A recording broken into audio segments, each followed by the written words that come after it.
introspeksi. Ada hal yang perlu kita renungkan sama-sama. Saya tadi mendatangi bersama dengan kepolisian, tim Dinas Tenaga Kerja, kantor-kantor di Gedung Pencakar Langit Jakarta. Di lantai 43, semuanya adalah orang-orang yang sangat terdidik. Dan kantornya bukan kantor yang termasuk esensial, bukan termasuk kritikal, tetapi semua tetap bekerja. Bukan saja melanggar peraturan, tapi tidak memikirkan keselamatan. Ada ibu hamil tetap bekerja. Saya sampai tegur tadi manajer human resource-nya.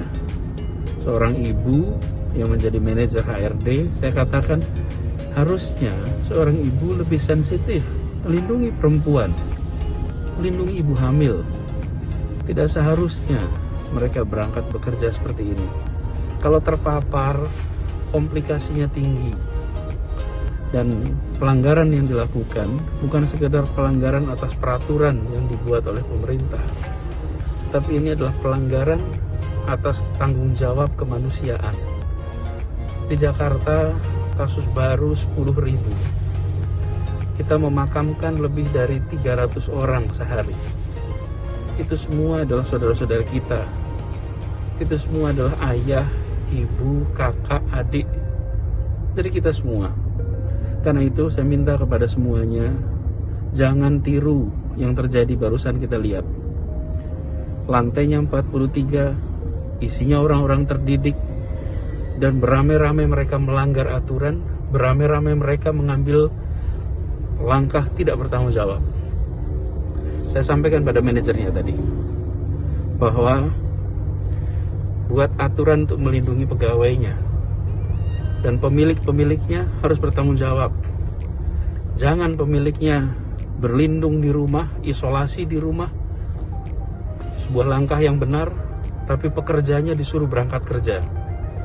Pekerjanya disuruh untuk setiap hari ambil risiko. Itu adalah pemilik perusahaan yang tidak bertanggung jawab.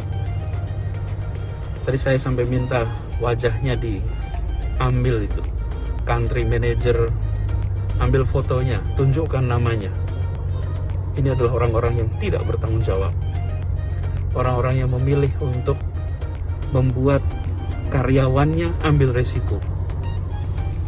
Tadi langsung kantornya suruh tutup, semua karyawan harus pulang, dan langsung diproses hukum. Termasuk dari kepolisian akan memproses secara pidana, karena mereka melanggar undang-undang wabah. Jadi saya minta kepada semua, mari ambil sikap tanggung jawab. Ini bukan sekedar soal peraturan, bukan sekedar soal pasal. Ini adalah soal melindungi sesama, melindungi saudara-saudara kita, melindungi anak buah kita, melindungi pekerja yang bekerja untuk perusahaan kita. Ambil sikap tanggung jawab itu. Buat para orang tua, buat anak-anak, tanyakan pada ayah, pada ibu, apakah sektornya sektor esensial atau kritikal. Buat kakek, nenek, tanyakan pada anak-anaknya, ini pada pergi kerja sektor esensial, kritikal atau tidak. Kalau tidak, ambil sikap tanggung jawab. Dan bila Anda menemukan tempat Anda bekerja bukan sektor esensial, bukan sektor kritikal, laporkan. Lewat apa? Aplikasi Jaki. Dengan aplikasi Jaki itu, maka Anda bisa laporkan dan nama Anda tidak muncul. Anda akan terlindungi identitasnya. Lalu segera kita akan melakukan tindakan untuk menegakkan aturan. Tadi ada yang tanya, apakah akan dihukum seberat-beratnya? Saya katakan, hukuman itu bukan untuk memuaskan perasaan kita. Hukuman itu adalah untuk menegakkan peraturan. Jadi bukan menghukum sepuas-puasnya, tapi menghukum sesuai dengan ketentuan perundangan. Ini adalah negara hukum. Ini adalah negara yang diatur dengan tata aturan hukum.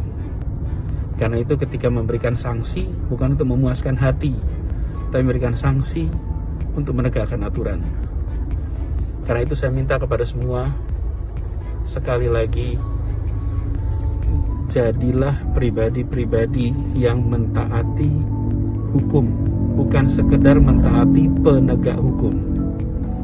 Jadilah pribadi-pribadi yang ikut melindungi saudara-saudara kita. Jangan justru membuat saudara-saudara kita berisiko terpapar. Mari kita jalani ini dengan keseriusan. Insya Allah ini bisa mempercepat masa sulit untuk selesai. Masa sulit ini segera bisa cepat selesai kalau kita sama-sama bekerja dengan baik, kolektif, disiplin untuk menjaga keselamatan, mengurangi interaksi. Itu aja dulu. Salam untuk semuanya. Assalamualaikum warahmatullahi wabarakatuh.